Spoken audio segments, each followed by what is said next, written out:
I'm Neeti. I'm from Eton, part of the HR team. Very insightful conversation, good takeaways. I have a simple question on flexibility. Nowadays, we are hearing a lot of things in terms of we looking at flexibility from two perspectives primarily. One connected with what we heard in terms of employee cost, apart from all the things like salary, benefits, everything else. We're also talking of a lot of cost in terms of infrastructure, in terms of what we create, the environment, what we... Can you give us some more volume there? We are not able to hear that. Yes, also clarity. Yeah, so maybe I'll keep it closer. So my question is on flexibility. So how is flexibility being looked at? One of the options which can help us increase the ROI, one from a perspective of probably reducing some expenses or costs that we invest in creating that environment, infrastructure, things like that. And the second in terms of increasing productivity. So is that in context, any thoughts on that? Very interesting question. Thanks for that. Why don't you take it? Sure. So let me put it this way. I think when you talk of flexibility, whether flexibility comes of the first biggest expense which is on time or on infrastructure or this thing, these are again things which today we really have to accept, because we are not looking at a person only on the 8 hours of time that he is spending here. We want that person even in that 8 hours to be mentally with us. Only when the person is mentally with us, he is really going to contribute. So if he is going to be occupied by doing something else, it's better that I give him flexibility to do that job and come back. And then when he is with me, he is completely with me. So with that flexibility, a lot of activities will come. The other important aspect of flexibility is completely different. If you look at the generation of people who are working, the newer generation is certainly the way they have been brought up, the way they have been sort of seeing the world, the way they would like to multitask. So while you are working, you still want to be on Facebook, you still want to WhatsApp. While you are watching TV, you still want to send your business mail. So when people are going to move these things together, and that is how they are going to be context switching constantly, I think flexibility is something which is given. All right. Thank you. Yeah. Question at the back. Yeah, good evening to all of you. Interesting conversation, but a bit scary to hear all the HRs speaking of ROI specifically. We can't understand what he's saying. उसमें base बढ़ाया हुआ है क्या आपने triple दे थोड़ा सा? Is it okay now? Volume a bit. Yeah. Thank you. Yeah. It's okay now? Yeah. Better. Yes. Yeah. Let's say good evening, and interesting conversation, but a bit scary to hear all the HR speaking of ROI during the time of appraisals.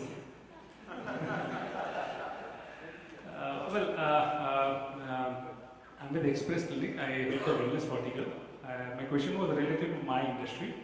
That how is the wellness and the health of the employee taken significantly within the organization, and specifically from an investment point of view?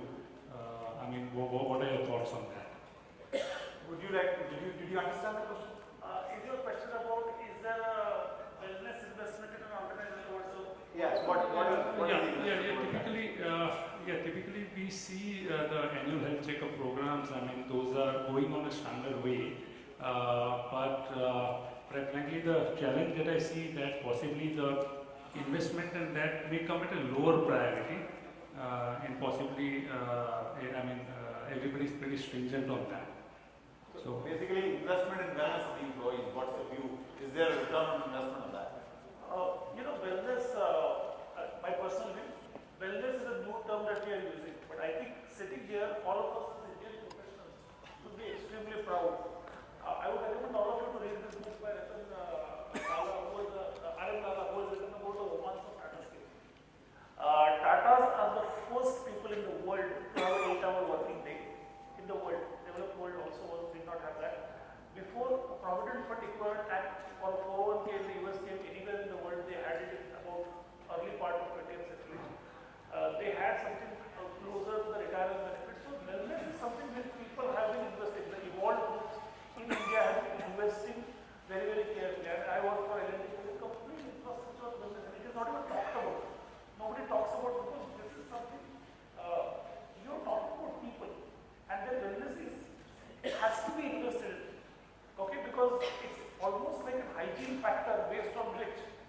build everything else. So if you look at any evolved group, I mean, I work with Delta, RPG Group for long time, L&T, take Tata's group, all of them, I'm sure all of you sitting out here. A wellness is a term which we have started using as wellness now, but they have been in existence, and all of us as Indian professionals should feel proud. They have come into existence in India. The investment in wellness has come into way before even it came into developed world. I think that's All right. Yeah, sure. I just have a follow-up. Thanks for in fact bringing that up. And that is, of course, one of the most impressive things that I discovered in my time at Tata. And to give you an example of the largest employer in the country, the private employer TCS, they have a huge Fit for Life initiative across the organization, and it has already brought tremendous benefits. And in that context, I wanted to share a kind of a new best practice for you within, certainly in the US. Shantanu pointed out earlier that we lack in terms of the productivity of our workers, especially in the manufacturing areas, but also too in service areas. There's a very interesting project that's been launched by a guy called Tony Schwartz, and it's called the Energy Project.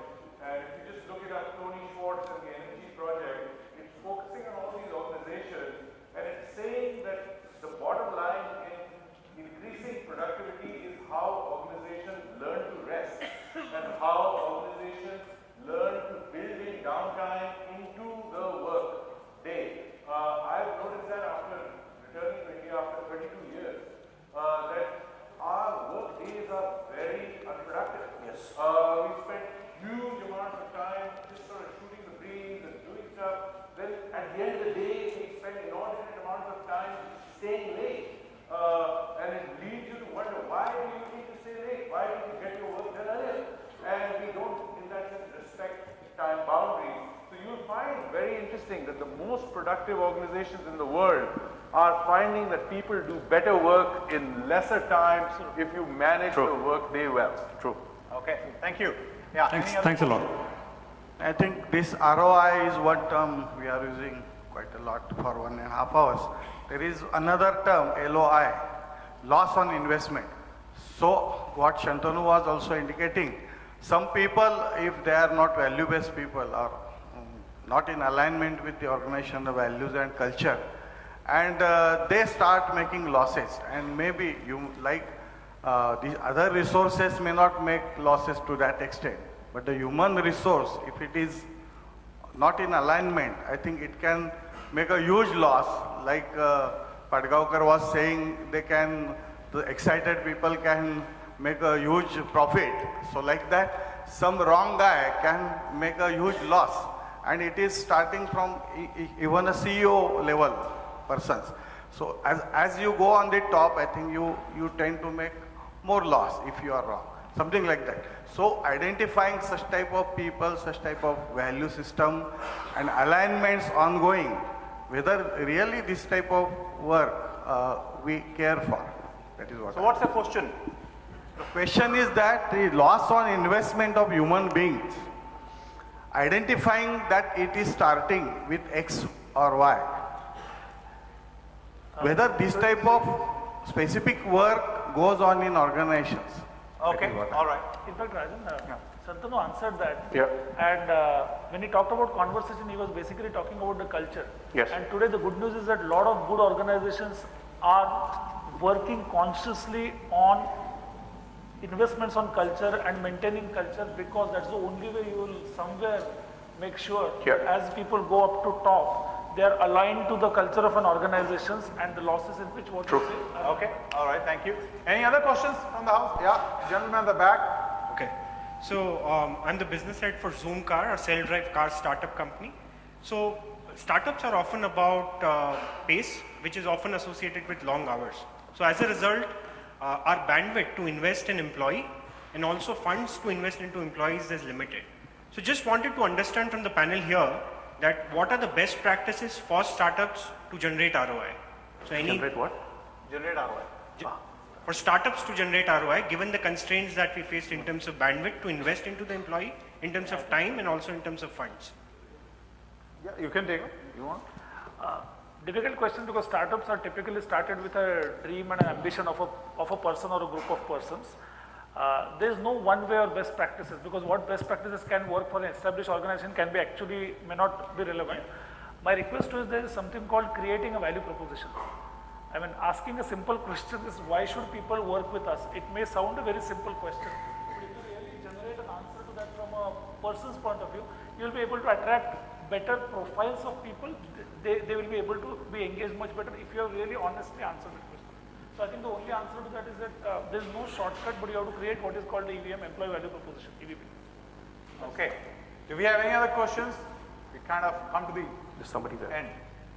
Where? There. Oh, gentlemen, you asked the question earlier. Yeah, you want to? No, yeah, no, go somebody ahead. there. Okay. Sure. So my question was that for a sales guy, his particular ROI is gauged on a daily basis, on a quarterly basis, on a monthly basis. Why is this injustice to the sales people? Why is it not done for a finance guy, for a logistic guy? That okay, today you have suffered a loss, you have traveled, we have spent X amount on you, we want this money back, we want 10 times of the money back. Is this gauge being done? This is my question. Why is this injustice to us? As a frontline sales guy, I'm asking this. Thank you. So it's hurt you deeply. No, it's not hurting me deeply. Let me take that for you. I think one is, of course, today I think everybody, all organizations are getting more and more data driven. So when you get data driven, you start measuring this. In IT world, the way say that the people do only 3 activities. Either you are billing, or you are selling, or you are chilling. So anybody who is chilling is questioned on what he is doing, and there is a complete hawk-eye watch on anybody who is chilling. If you are billing, then it's like the same thing. You are selling, so you are billing, so you are getting revenue for the company. And these measurements are done on an absolute daily basis. Thank you. All right, I think we will wind this up now, and Ivan, I hand it over to you to close this for us. Thank you, gentlemen. Thank you. Thank you.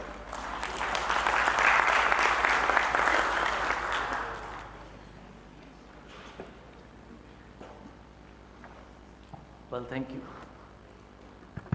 Well, thank you, panelists, for the enlightening discussion and for sharing your views with us. I'm sure each one of us is taking back a lot of valuable insights. A special thanks to all the participants as well for being such an interactive audience. May I now invite Mr. Saurabh Khanna, Branch Head, Pune, Shine.com, to present a token of appreciation to our esteemed panelists.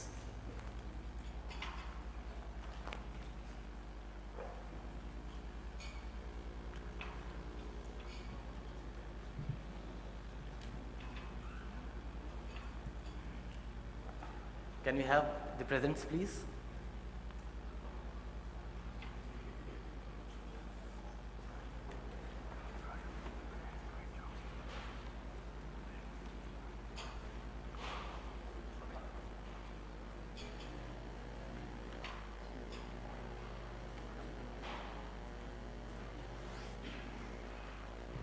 Can we have the presents, please, for the panelists? Yes. She was standing there. Waiting for some cue. All right.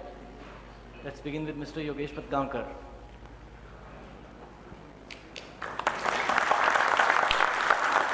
Thank you. Dr. Shukra Sen. Mr. Raj Butalia. Thank you for me. Thank you for inviting me. Mr. Shantanu Dhar. And Mr. Sameer Bendikot. Thank you, panelists. Thank you.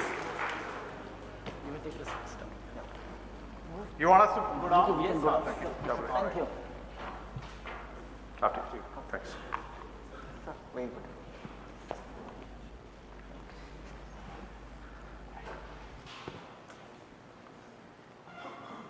May I now invite Mr. Rohit Vadhwa, Corporate Sales Head, BMW India, for the closing address.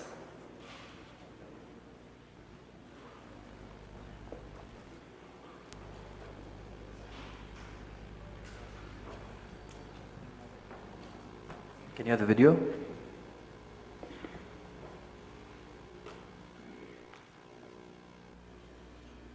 Well, good evening, ladies and gentlemen. On behalf of BMW India, I would like to welcome all of you again, and some interesting conversations happen.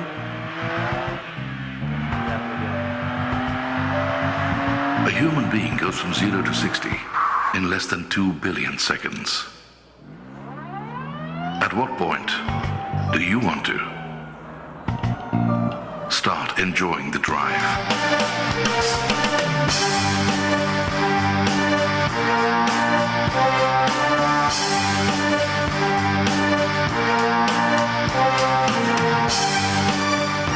Don't postpone joy.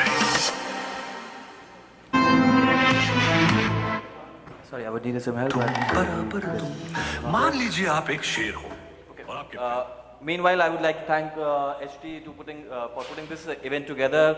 I would like to also thank the panelists for sharing their views. You know, from taking the cues from the panelists itself, you know, ROI has always been, you know, the HR's, I should say, the challenges. And it starts from actually, you know, attracting the talent, retaining them, developing them. And, you know, from BMW, I would say we basically help all HR fraternity as well, you know, in terms of how we basically can help you in giving you a supply chain management products, basically. So we basically work on all the products which will give you more ROI. By ROI, I mean where basically there are car perks, be it car policies. Before that, I would just read, before I get into the concept as such, I would like just to give you a brief overview on the BMW Group India. So in India, we operate via 3 brands. We have BMW, Mini, and ultra luxury Rolls-Royce. From a BMW Group worldwide, we present in almost 143 countries and production facilities of 28 production facilities, and over 1 lakh of employees that we have. In India, we are present in 53 touch points, including Pune. We have 3 touch points here with sales, service, and used car facilities. This is a broad product portfolio that we have, starting from sedans to SUVs to crossovers to some brand shapers like 6 Series and Z4s as roadsters.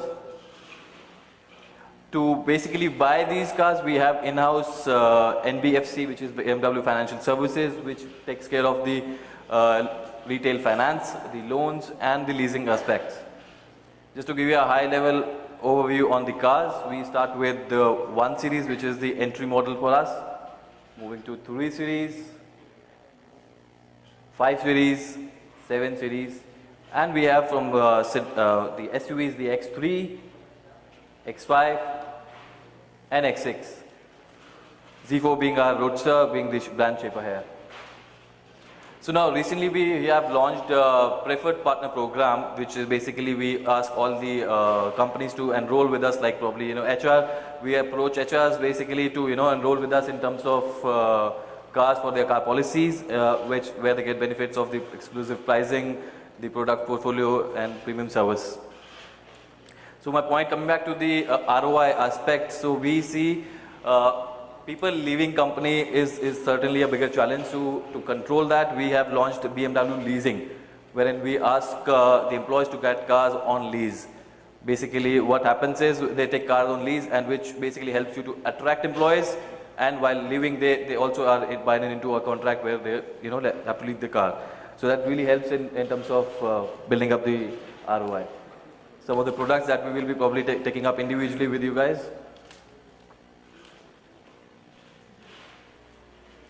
A brief calculation on how the basically lease concept works for employees. It gives us a 30% tax saving. I will not get into much nitty-gritties. I'm sure everybody is waiting for the dinner to wear. And at BMW, we do things differently, from the brand experience to all these exclusive services, one-stop service. We're there to help you. From a local point of contact, we have Bavaria Motors. The local contact points are Mr. Shanavas and Shaunak for here. Thank you all.